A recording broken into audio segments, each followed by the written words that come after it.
Viewers welcome to Pris life channel. இன்றைக்கி வந்து road சைடில் கிடைக்கிற மாதிரியான சுண்டல் மசாலா ரெசிபி தான் இது. எப்படி செய்யுதுன்னு பார்க்கலாம் வாங்க. இது ஈவினிங் ஸ்நாக்ஸ்க்கு குழந்தைங்க ஸ்கூல்லேருந்து வரும்போது இந்த மாதிரி செஞ்சு ரெடியாக வச்சிங்கன்னா விரும்பி சாப்பிடுவாங்க. எப்படி செய்யுது பார்க்கலாம் வாங்க. இதுக்கு வந்து 200 கிராம் அளவுக்கு காஞ்ச பச்சை பட்டாணியை ஓவர் நைட் ஊற வச்சுருந்தேன்.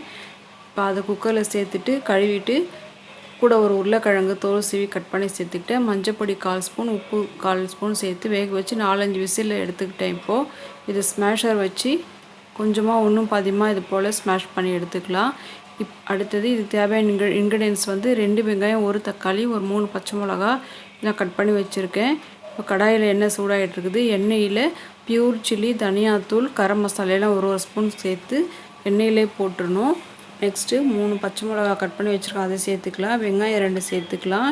இது வந்து ஏன் இப்படி போட்டேன்னா ரொம்ப ஓவர் குக் ஆகக்கூடாது, அதனால தான் சில்லி பவுடர்லாம் போட்டுட்டு அதுக்கு பிறகு வெங்காயம் தக்காளிலாம் சேர்த்துக்கிட்டேன்.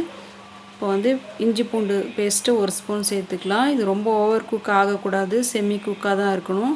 1 ஸ்பூன் அளவுக்கு இதில் வந்து சோயா சாஸ் சேர்த்துக்கிட்டேன். சோயா சாஸ் இல்லைன்னா நீங்கள் வினிகரை சேர்த்துக்கலாம், இது ஆப்ஷனல் தான். நெக்ஸ்ட்டு இதில் வந்து நம்ம வேக வச்சுருந்து பட்டாணி, உருளைக்கிழங்கு ஸ்மாஷ் பண்ணது இல்லைங்களா, ஒன்றும் பாதியமாக அதையும் சேர்த்துக்கலாம்.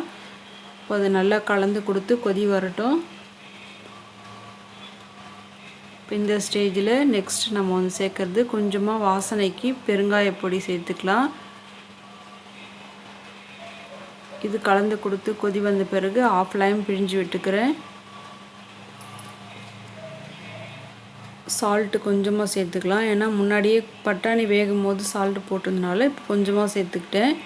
உங்களுக்கு நல்லா கொதி வர ஸ்டேஜில் இப்போ நெக்ஸ்ட் என்ன பண்ணணுன்னா, இப்போ இதில் வந்து கடலை மாவு 2 ஸ்பூன் கரைச்சி ஊற்றிக்கிட்டேன் தண்ணியில்.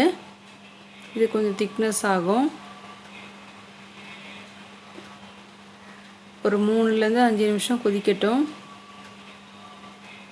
இப்போ வந்து இந்த ஸ்டேஜில் சால்ட்டு செக் பண்ணிக்கோங்க. உங்களுக்கு புளிப்பு அதிகமாக இருந்தால் கொஞ்சமாக சர்க்கரை சிட்டிகை சேர்த்துக்கலாம். எனக்கு இதுவே சரியாக இருந்தது. இப்போ ஒரு பவுலில், சர்விங் பவுலில் பட்டாணி சேர்த்துக்கலாம்.